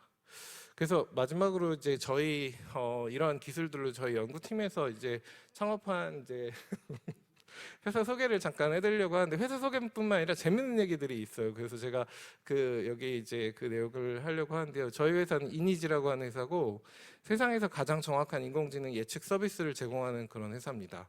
그래서 이제 저희는 지금 이제 스마트 공장에 집중을 하고 있는데 왜 그러냐면요. 이제 디지털 트랜스포메이션이 지금 많이 이제 각광을 받고 있는데 디지털 트랜스포메의 핵심은 그 공정에 센서를 달고 센서를 한 곳에 모아서 모니터링을 하고 싶다는 거예요. 근데 모니터링은 사실 DB를 만들어서 할 수 있는데 센서를 네트워크로 연결해서 그럼 그 다음은 어떻게 할까? 그 다음은 사람이 하거나 AI가 하거나 철저하게 분석을 해서 예측을 한 다음에 공정을 고도화해야 됩니다. 그래서 저희는 이제 그런 풍부한 경험을 기반으로 아까 말씀드린 것처럼 이제 포스코 이제 스마트그로에서 포스코는 이제 탄소 미분탄 이제 그런 사용량을 1년에 한 5% 정도 줄였는데 고로 하나에 고로 9개를 가지고 있는데 그 5% 줄이니까 1년에 이제 탄소 이제 비용이 600억 정도 절감되더라고요. 이제 나머지 아직 적용도 안 되는데 그래서 지금까지 한 2,500억 정도 비용이 절감되고 그리고 이제 그 발전소에서도 그런 튜브를 이제 진단을 할 수가 있고 이제 최근에 이제 저희가 회사에서 손세정제 회사에 이제 생산량을 이제 산소 산화반응기인데요. 이렇게 어떤 화학 물질의 산소를 잘 붙이면 우리가 많이 쓰는 이제 코로나 때문에 수요가 많아진 손세정제를 만들 수가 있습니다. 그 손세정제가 막 수요가 많으니까 공장을 막 돌려야 되는데 AI가 어떻게 산소를 집어넣으면 효율이 좋아져요라고 해서 실제 생산량이 1% 정도 증가한 그런 사례가 있습니다. 그래서 저희가 이런 솔루션을 제공을 하는데 최적화도 하고 예측 기반 최적화도 하고 설명도 하고 이런 것들을 제공을 하고요. 그래서 좀 저희가 사례를 좀 설명을 드리면 어찌 보니까 그러니까 연결이 되어 있더라고요. 그러니까 우리나라에서 제일 큰 이제 정유 기업이 이제 정유를 할 때 정유의 생산을 고도화하고 싶어요라고 하면 이제 저희가 지금 이제 같이 하고 있는데 그래서 거기에 들어가는 비용도 줄이면서 생산량도 늘리고 그리고 그 다음에 이제 아까 말씀드린 것처럼 코로나 때문에 손세정제가 많이 필요하니까 저희가 손세정제를 이제 만드는 기업들에게 손세정제를 잘 생산을 부우 반응 없이 정반으로 많이 할 수 있도록 하고 생산량이 1% 정도 드니까 한 50억 정도 되는데 그래서 고객들도 좋고 그리고 회사도 좋고 이제 그런 걸 가지고 플라스틱을 만드는 기업이 우리가 플라스틱을 만드는 특정한 이제 그 조건이 있는데 이제 촉매의 활성도가 막 변하면 그 품질이 막 변해요. 그러면은 되게 고도화된 이제 우리 배터리나 아니면은 태양광 발전을 만들 수가 없어요. 근데 AI가 가이드를 통해서 균일하게 만들어주면 조금 더 좋은 것들을 만들 수가 있고 그리고 이제 그런 것들을 가지고 플라스틱 만들고 우리가 먹고 나서 플라스틱이 혹시 어디 다 가시는지 아나요? 우리가 정말로 코로나 때 플라스틱을 많이 썼는데 지금 플라스틱이 다 어디가 있는지 아시나요? 매립이 어디 될까요? 그죠? 좀 되게 막막하시죠? 그 플라스틱이 지금 다 시멘트 공장에서 시멘트를 태우는 데 들어가고 있습니다. 예전에는 유연탄을 가지고 뗐는데 막대한 양의 플라스틱이 다시 시멘트를 이제 굽는데 고도화된 그런 게 필요하니까 그럼 이제 근데 플라스틱이 유연탄보다는 효율이 떨어지니 이 플라스틱의 효율을 잘 이제 미리 예측을 해서 얼마나 더 넣고 덜 넣어야 되는지 예측하는 그런 AI를 저희가 또 동해에 있는 이제 그러니까 아시아 최대의 이제 그 시멘트 공장이랑 같이 효율을 하고 있고 그리고 또 이제 그거를 또 제철 회사가 이제 스크랩을 만들어 가지고 녹여 가지고 철근을 만들면 그런 것들이 이제 우리 옆에 이제 건물들 올라가는데 이제 어찌 보면 저는 그런 생각을 했는데 호주에 있는 이제 철광석 돌산과 저기 동해에 있는 석회석 돌산을 석탄과 플라스틱으로 잘 녹여서 이제 이송을 해온 다음에 여기다 우리가 도시에 산을 하나 짓는 거구나. 산을 지을 때 필요한 에너지 그리고 효율, 환경 친화적인 것들을 우리가 AI로 더 잘 만들 수 있구나. 이런 것들의 작업을 저희가 인공지능 예측과 그리고 설명하는 인공지능으로 하고 있습니다. 저희가 최근에 이제 투자도 받았고요. 그래서 이제 워낙 수요가 아까 말씀드린 각각의 그 사례들이 저희 회사에서 각 고객들과 진행하고 있는 내용들이고 지금 투자도 받았는데 열심히 인재를 모시고 있습니다. 그래서 주변에 정말로 이렇게 AI로 돈 버는 그러니까 고객을 돈 벌어주는 회사 실제로 가치를 창출하는 회사와 함께 하고 싶은 사람이 있다. 그러면 이니지에 저희 회사에 좀 소개를 해주시면 저희가 글로벌 기업이 되는 그런 방향을 그런 분들과 함께 하려고 합니다. 감사합니다. 네, 최재식 교수님 수고 많으셨습니다. 이제 연사분들의 발표를 모두 다 끝내고 이제 저희 패널 토의로 이제 진행을 하도록 할 텐데요. 사실 저희 패널 분들하고는 중점적으로 다뤄야지 될 주제를 먼저 선정한 것들이 있습니다. 이제 그거 관련해서 이제 들릴 텐데 여기 그 발표 주제들이던 그 초대규모 모델의 출현, 그 다음에 신뢰성, 그러니까 설명 가능한 AI, 그 다음에 이제 싱글레러티 도래 요거를 중점적으로 패널 토의를 하도록 하겠습니다. 근데 그 전에 앞서서 지금 최재식 교수님 발표하시던 걸 보니까 제가 이제 갑자기 생각난 것 중에 탄소 절감을 위해서 AI 모델을 이제 개발을 해서 이를 통해서 이제 경제성을 창출을 한다라고 말씀을 해주셨는데 이게 사실 저희 대본에 없는 질문입니다. 그래서 이게 근데 제가 아는 내용으로는 GPT-3 그 랭귀지 모델 학습을 할 때 썼던 전기료가 그거를 CO2 배출량으로 이제換算을 했었을 때 캘리포니아 주에 등록된 모든 자동차의 배기가스가 1년 동안 배출하는 CO2에 맞먹는 수준의 전기를 사용을 한다. 라고 하는 그런 게 있습니다. 그래서 그러니까 AI 모델이 갈수록 이제 초대규모로 가다 보니까 이제 이 부분이 이제 일종의 머니 게임으로 돼가는 것 같고, 그 다음에 이 머니 게임으로 가다 보니까 어떠한 그 AI 개발에 있어서 개인이나 소규모의 그 연구 그룹들은 진입 장벽이 높아지는 거 아니냐라는 이런 질문들이 좀 있거든요. 이거에 대해서 어떻게 생각하시는지 좀 여쭤봐도 될까요? 먼저 하정우 소장님께서 먼저 말씀해 주시겠습니까? 네. 2018년 10월에 벌트가 처음 공개됐을 때 제가 아는 모든 국내 NLP 연구자 그리고 트위터 열심히 팔로우 했을 때 전 세계 많은 NLP 연구자분들이 이제 NLP 연구자는 다 망했다. 뭐 어떤 연구를 해야 되지? 할 수 있는 게 아무것도 없는데 심지어 그 카이스트 AI 대학원에 있는 서모 교수님도 똑같은 얘기를 했었어요. 2018년 10월에. 근데 한 3, 4개월 지나 보니까 발견되지 않았던 수많은 연구 주제들이 나오더라고요. 그리고 그런 것들로 훨씬 더 많은 연구 주제들이 나오고 훨씬 더 많은 새로운 문제들이 발견되고 그렇게 발견된 기술들로 새로운 어플리케이션 그다음에 또 다른 새로운 혁신적인 서비스들이 나왔습니다. GPT-3 이후에 또 프롬프트 베이스드 러닝이라고 하는 또 새로운 형태의 연구 주제가 만들어지고 바이어스를 어떻게 해결할지 악성 활용을 어떻게 해결할 수 있을지 그리고 이 큰 모델을 어떻게 좀 더 작게 쉽게 에너지 효율적으로 만들어서 활용해서 또 새로운 형태의 서비스나 가치를 만들지 하는 연구사조가 또 훨씬 더 많이 발견이 되는 것 같습니다. 결국은 어떤 새로운 기술이 만들어졌을 때 그 기술 하나가 아니라 그 기술이 파생시키는 여러 가지 영역들이 훨씬 더 많이 발견이 되고 도출이 되기 때문에 이게 큰 대규모 모델 하나로 인해서 어떤 이제 개인 연구자들은 어떻게 하지 하는 부분의 걱정은 좀 덜해도 될 것 같고요. 사실 그 큰 초거대 모델 하나가 전체 연구 주제를 다 이렇게 커버하는 게 아니라 그로 인해서 새로운 연구 주제들이 많이 생기기 때문에 그런 것들을 누가 먼저 얼마만큼 잘 창의적으로 정의하고 푸느냐 하는 것들에 집중을 하게 된다면 오히려 기업 그리고 학계 그다음에 실제 기업들이 더 많은 기회를 만들 수 있지 않을까 그렇게 생각을 하고 있습니다. 네, 감사합니다. 최자식 교수님께서도 한마디 말씀해 두 주시죠. 가지가 있는데요.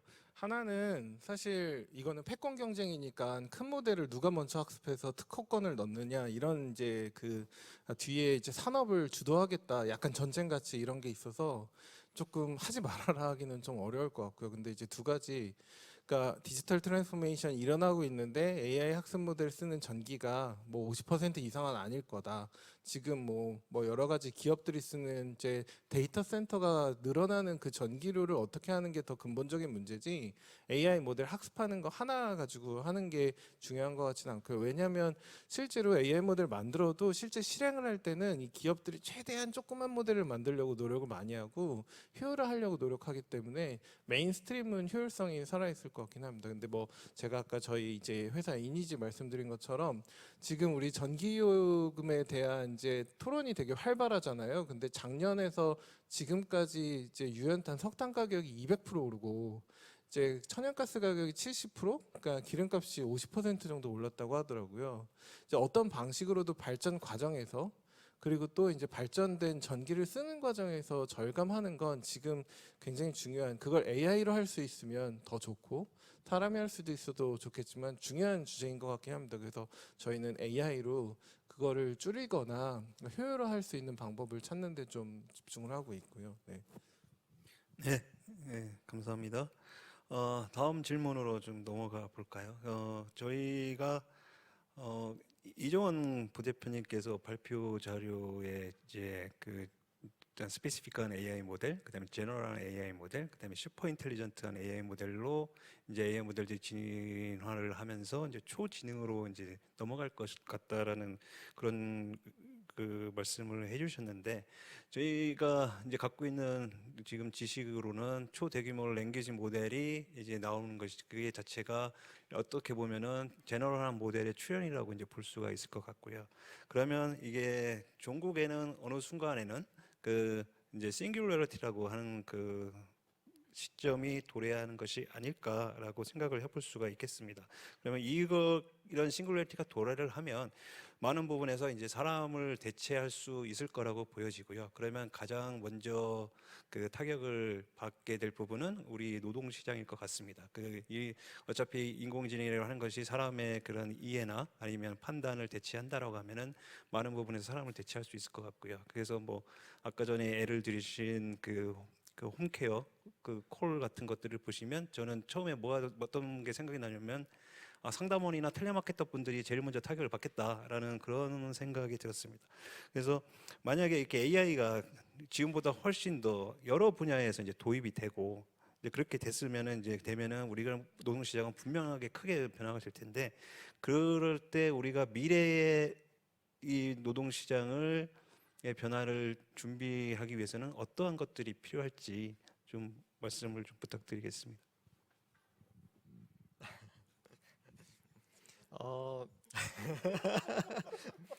네, 뭐 언어 모델이 발전하면 분명히 텔레마케터들이 하시는 일들은 많이 도움 받을 수 있을 것 같아요.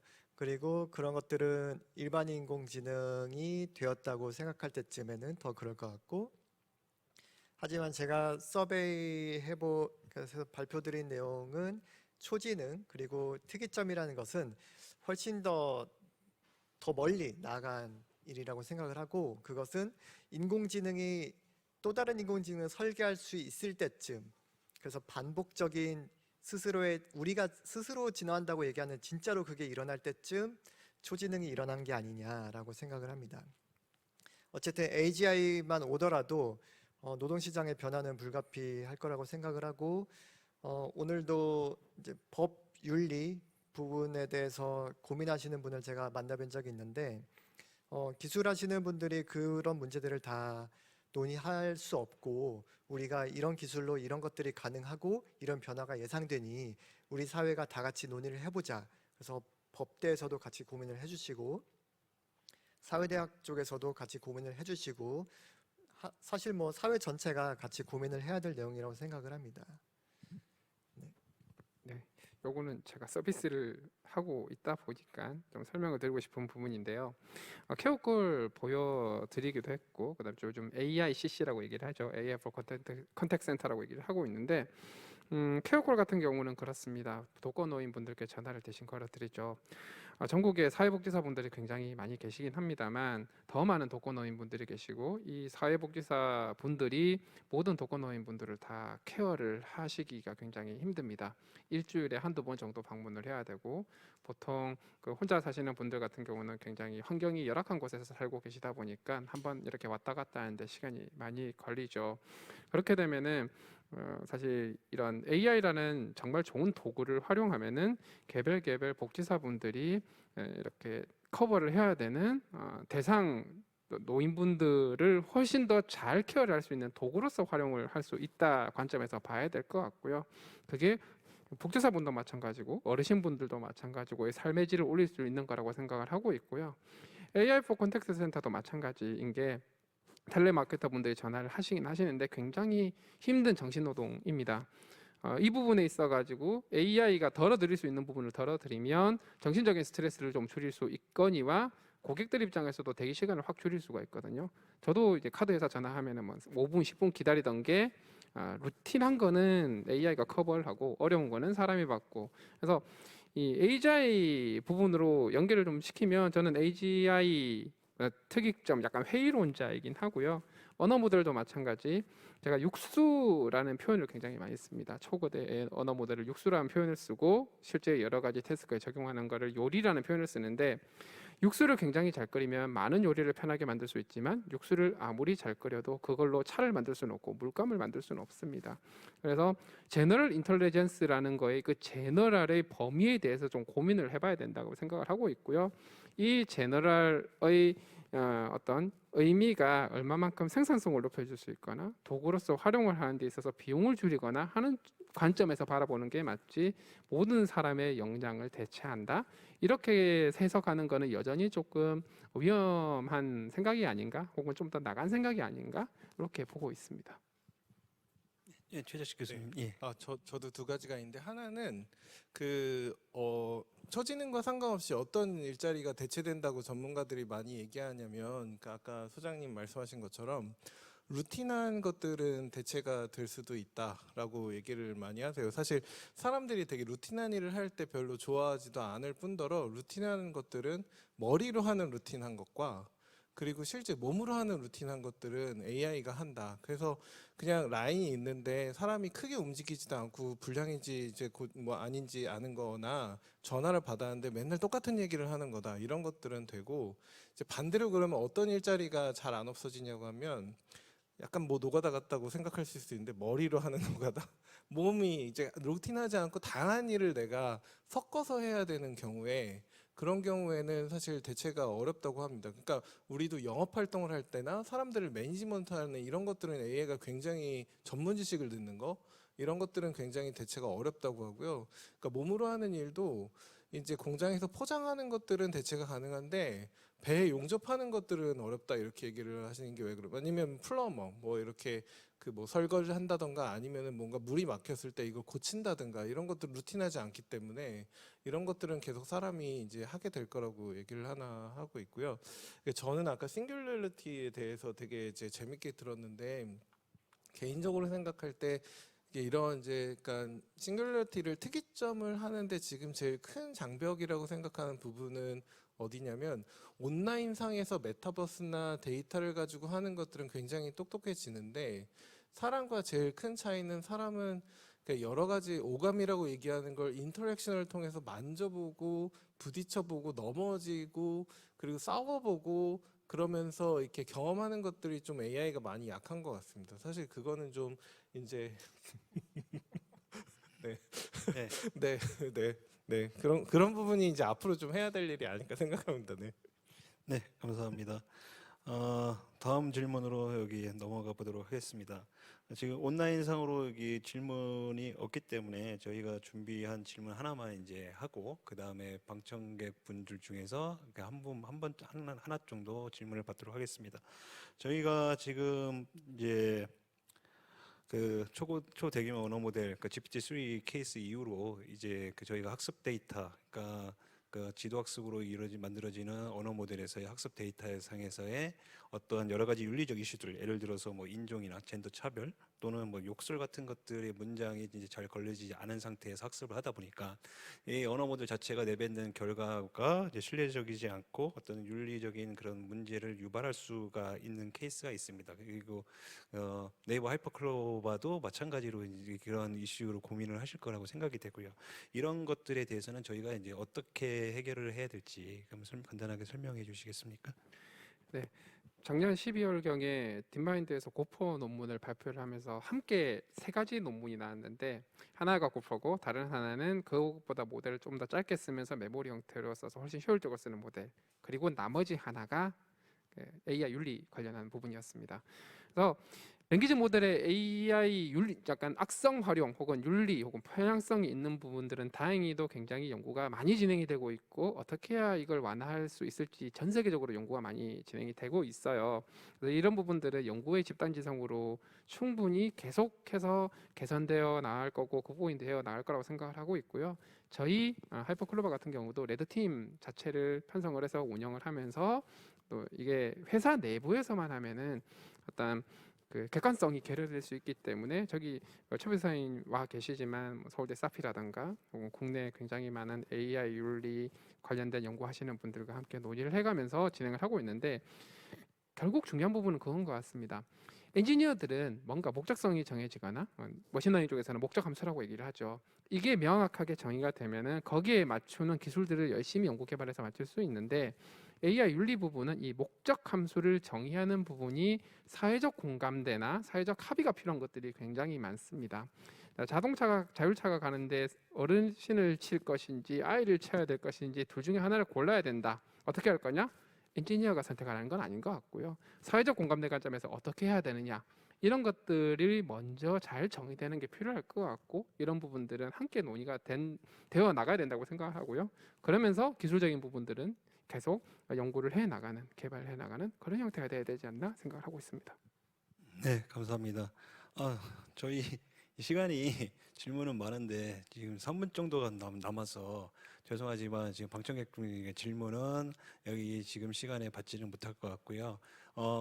저기 쉬는 시간에 저희가 있으면 여기 패널 연사분들께 개별적으로 질문을 해주시고 마지막으로 이 지금 패널 분들 각자 한 30초에서 1분 정도 그 테이크어웨이 메시지 간단하게 좀 여기 부탁드리겠습니다. 예, 최재식 교수님부터 여기. 네, 사실 저는 AI 연구하는 사람으로 윈터가 또 오나 왜냐하면 최근에 테슬라에서 AI 이제 자동차 하는 분들 300명 정도가 해고됐다고 하니까요. 근데 AI 윈터를 막는 제일 좋은 방법은 성과를 많이 내는 거라고 생각합니다. AI를 쓰는 사람들이 돈도 벌고 일자리도 많아지고 그래서 제가 이제 설명성도 결국은 잘 모르는데 AI를 쓰다가 이제 문제가 생겨 쓰지 말자 이거를 막을 때 설명성이 되게 중요한 역할을 할 수 있다고 생각을 하고요. 그래서 이제 AI를 연구하시는 분들, 쓰시는 분들도 AI를 정확하게 이해하면서도 정말 AI가 어떤 성과가 나는지 좀 더 개량화도 하고 그러면서 좀 더 개발도 하고 이런 정도 많은 기여를 함께 할 수 있으면 좋을 것 같습니다. 네, 이정훈 박사님. 네.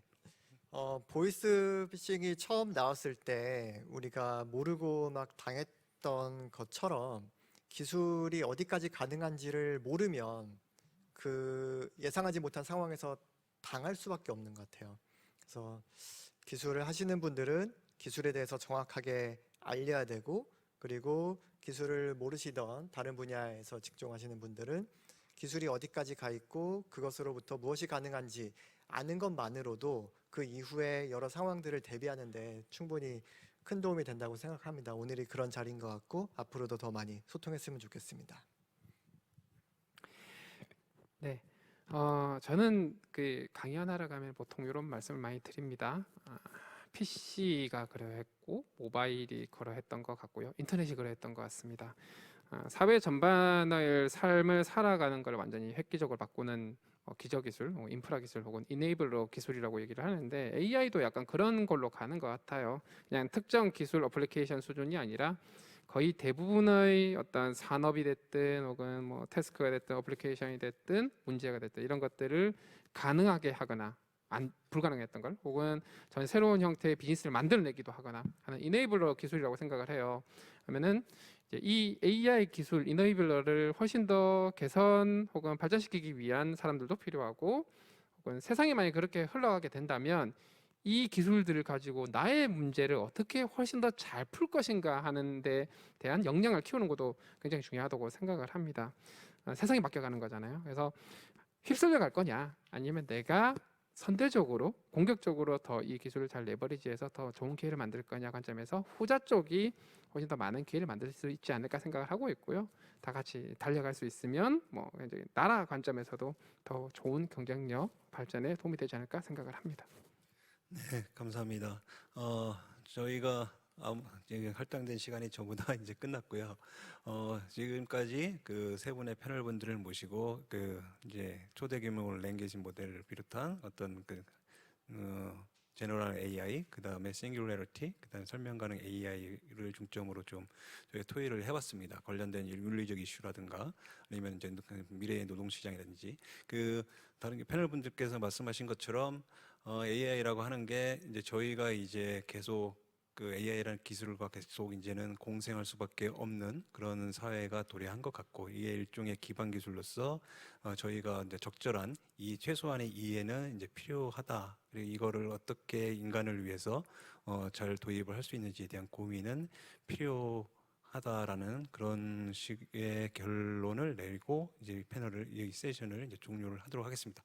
예, 감사합니다. 수고 많으셨습니다.